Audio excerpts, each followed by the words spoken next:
Hello everybody, welcome back to the channel. And I wanted to make a video showing my top pickups for 2022. Shout out to D-Ron. Let's go ahead and get started because I got a lot of books to show you guys. I picked up this Wonder Woman number 66 and got this one signed by William Messner Loebs. I got to meet him. He's pretty awesome, man. He's got some great stories. He's kind of like my comic grandpa now. So really love this cover by Brian Bolland, the NASA suit. It looks really good. Also picked up this Wonder Woman number 63, Brian Bolland. These are pretty cheap, the Brian Bolland stuff, with the exception of maybe a few, like I think the big one's like 71 or 72 or something like that.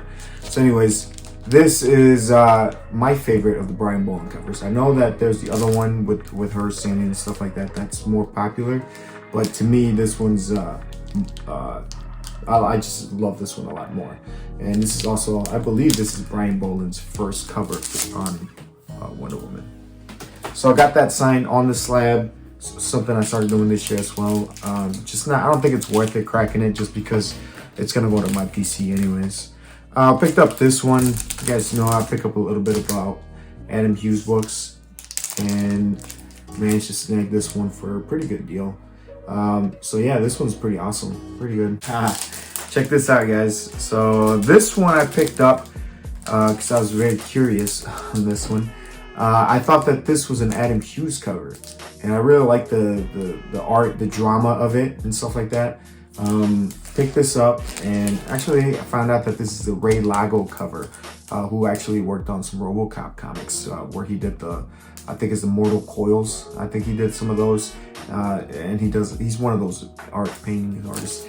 And just check out like the names on here. I know Adam Hughes did work on the interiors on this. Kevin Nolan, Arthur Suidam, Kevin McGuire, and Gray Merrill. So I didn't know all those guys worked on the Penthouse comics. Also pretty cool. Won one of my categories finals. Was able to win with this book. So very happy and glad that I picked that one up. So very fun cover. So this one I had been looking for a while. This is the first appearance of the Enchantress from DC. Very awesome. I've been picking this one up. You can see her up here in the corner as well. So she's got a cover appearance as well.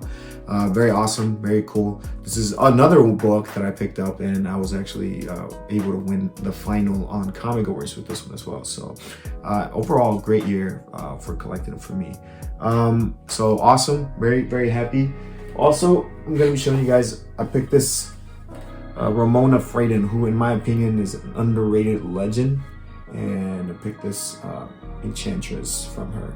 I love her. I love how simple and her pencil lines are, and very old school, very reminiscent of the Silver and Golden Age. So very happy to have those in the collection. Another one that I've been kind of looking for, and that is I think number 428, the first appearance of Black Orchid. So I think this leaves me with only one more character from Justice League Dark that I really want. And that one, I'm going to say straight up, I may not be able to get it because it's a Detective Chimp, which is first appearance of Rex the Wonder Dog number 4. And it's a Golden Age book. And that book is, I saw like a 0.5 and it went like over $1,000. And it was just like, I think it was like coverless as well. The coverless one went for almost a very expensive price. So I may not be able to get Detective Chimp. But other than that, man, I'm pretty set. I'm very grateful that I've still been able to grab all the main ones. Got some of them up there, like Zatanna, Swamp Thing, and Constantine. So very good, very good. I'm very happy. Nice. Picked this up last year, but I didn't receive it until this year because CBCS literally takes a year holding your books. Not very happy about that, but I was very happy to receive it back. This book is Double Sign by Jenny Frison. Kind of hard to see right here because it's in silver. And Joelle Jones, who I was happy to be able to meet the last year at C2E2 2021, the year before actually. So first appearance of Yara Flor. Very awesome. This is the B cover with Jenny Frison. So love it. I absolutely love this cover. I read this story this year and I absolutely love it. Now I want to go back and rewatch the Netflix story. It kind of makes me want to pick up the first appearance of Purple Man as well. But this is first appearance of Jessica Jones. As we know, a lot of the modern Marvel stuff is in the toilet this year. Is in the toilet. But for me, that's a good thing because I've been wanting some of these books for a while. Again, not too picky on the top 9.2. Come on, man. Here's another modern book that I picked up, and Black Panther #2. So this is actually 8.0. Got this for dirt cheap, guys. Last year I sold my 2021. I sold my 9.6, and then I ended up getting another one copy back this year for a fraction of what those things were going back. Overall, with Wakanda, it still felt like it was missing something. Like, I appreciate Shuri, but overall, I still wish we would have had T'Challa. I feel like T'Challa was like way too soon. They cut that story way too soon. I'm hoping that maybe he's in a different dimension the way they did it in the comics, but overall, I really did enjoy it. I enjoyed the movie, and that was probably like the best thing that's come out of Marvel this year. Even though I did enjoy Multiverse of Madness and stuff, there was some stuff that just didn't fit. Overall, very happy about it. Just wish we would get more T'Challa. Also, I think earlier this year was the Amber Heard defamation trial, which was a complete freaking circus.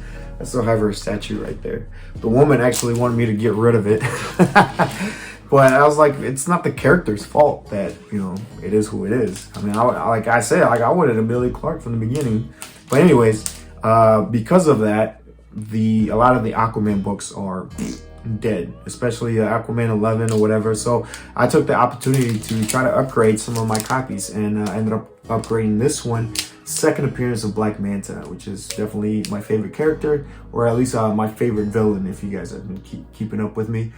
So this is a 7.0 for Silver Age. Fantastic. I loved it. So yeah, and it was super cheap. I would not be able to have gotten this book any other year before at that price. Another one that I picked up, this is Daredevil 168. I read the Frank Miller stuff, absolutely loved it. Loved Elektra. She's awesome. She's such a badass, and I hope we get to see her again in Born Again.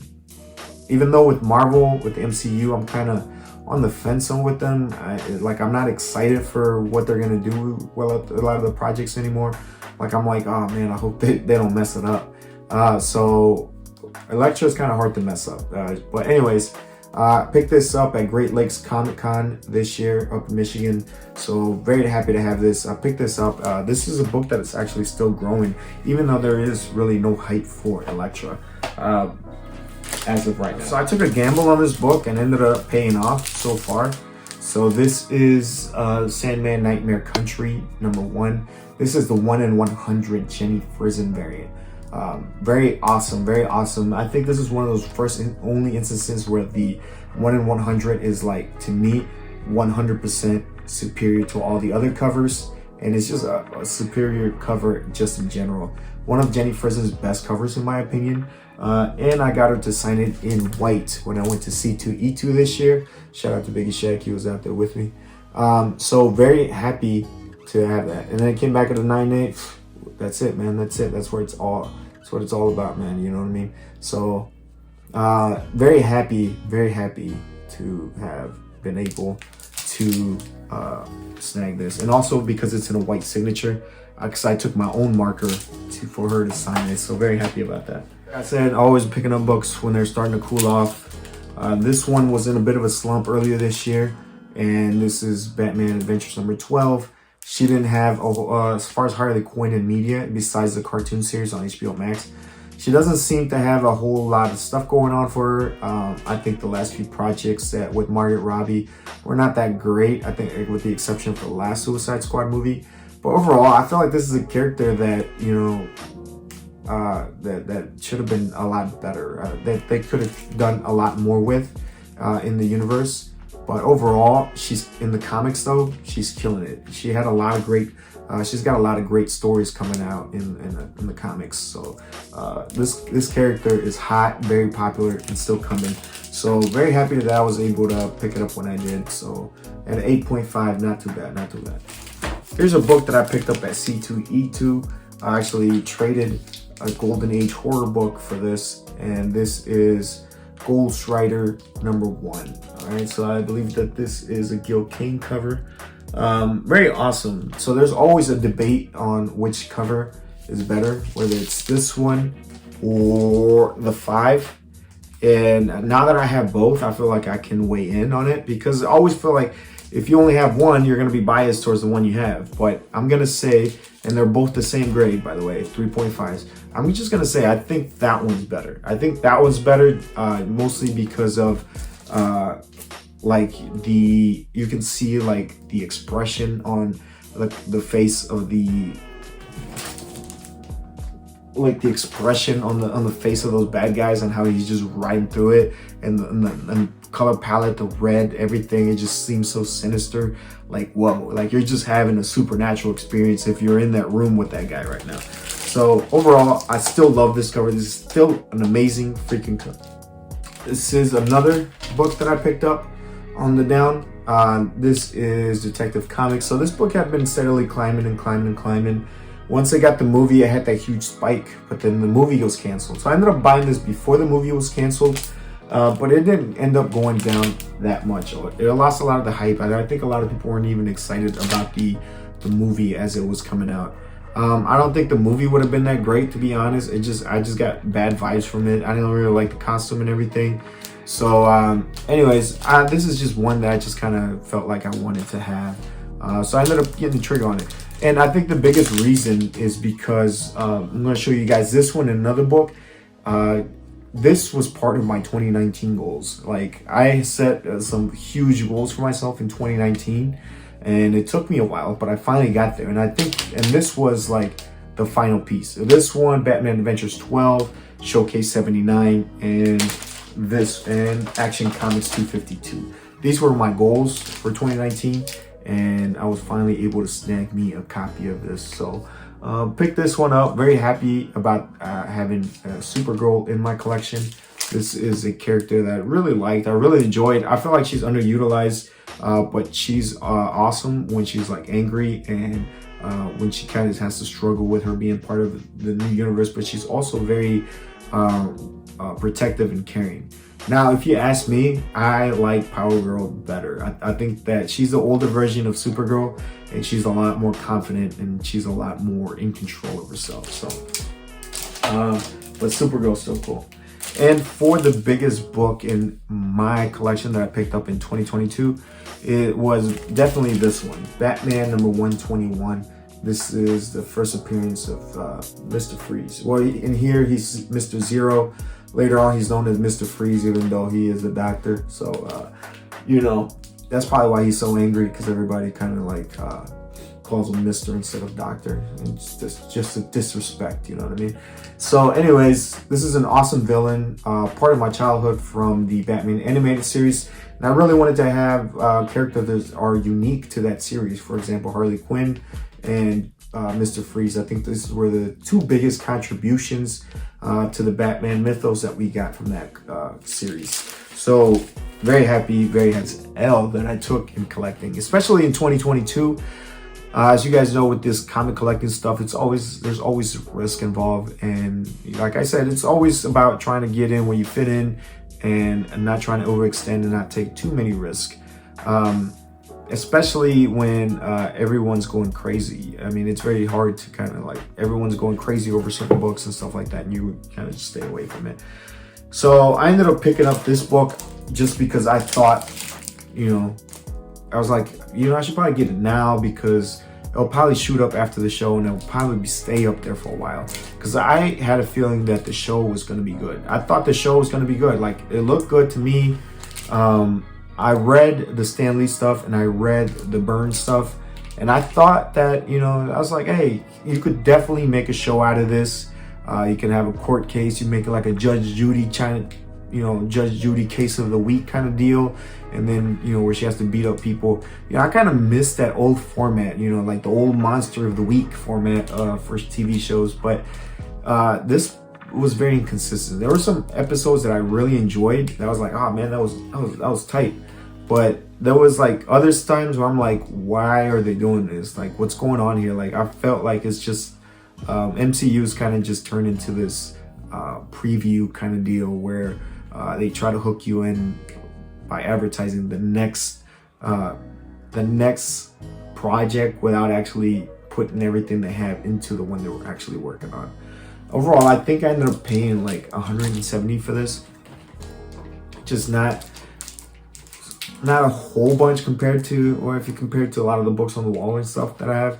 But, you know, I think it's worth probably like less than $100, probably like $90, $90 to $100 now. So definitely took an L there. Almost 50% of its value went down because of the show. That's one of those things where it was kind of a judgment. And for me, the lesson there is you can't trust the MCU anymore. The MCU is not money anymore. It used to be where a project was announced and you know that that project was going to be money, and that those books were going to spike up in price and they're going to stay up there for a long time. However, it's not the case anymore, as we saw with this. I thought this was going to be a money in the bank kind of deal, and but actually MCU's actually been hurting a lot of their characters this year. So anyways, that was the biggest L. I'm kind of curious, what are your guys' biggest win, and what is your biggest L of the year? I'm kind of curious to find that out. That's it for comics and my art. I don't really have anything more to show you. I did pick up a lot of other books. As far as collecting, I think I've been taking it a little bit more easy, especially with like a lot of the speculation. I think I've stayed away a lot from that stuff. I've kind of like curated my feed to where it's less speculation, and try to stay away from that culture of FOMO and everything. And I find myself enjoying my art a lot more. I find myself enjoying my own collection, my own interest a lot more than I did before. So very happy that I've been able to participate in this hobby, because it's not an easy one to get into. Very grateful that I've been very fortunate to have been able to get this. But I think my favorite part was going to cons with some of the best people out here in the community. Got to meet some of the people from the YouTube community. Got to see geeks again. You get to meet some cool artists. You get to meet some cool creators. Got to meet a lot of like enthusiastic sellers and stuff like that. People that were willing to wheel and deal. They make the hobby fun. You know, I think those are some of the things that makes this hobby so fun. And I'm very happy and fortunate to be part of it. For 2023, I haven't really set too many goals. I haven't really set too many goals. I mean, if you guys want me to do a video like that, what I've got going on. But overall, I think I'm gonna keep focusing on getting some DC stuff. I feel like the coin's gonna flip pretty soon, where people are gonna be all over DC, and Marvel's gonna be kind of on the back burner. And I think on that time, that's when I'm gonna switch. I might switch my strategy, and I might go for Marvel stuff then, and then because I'll be set on the DC stuff. Anyways, what do you guys think? Anyways, like I said, you guys let me know what was your biggest W and what was your biggest L of the year for 2022. I'm kind of curious to see how everyone else did. You guys take care, all right? You guys take care. Peace.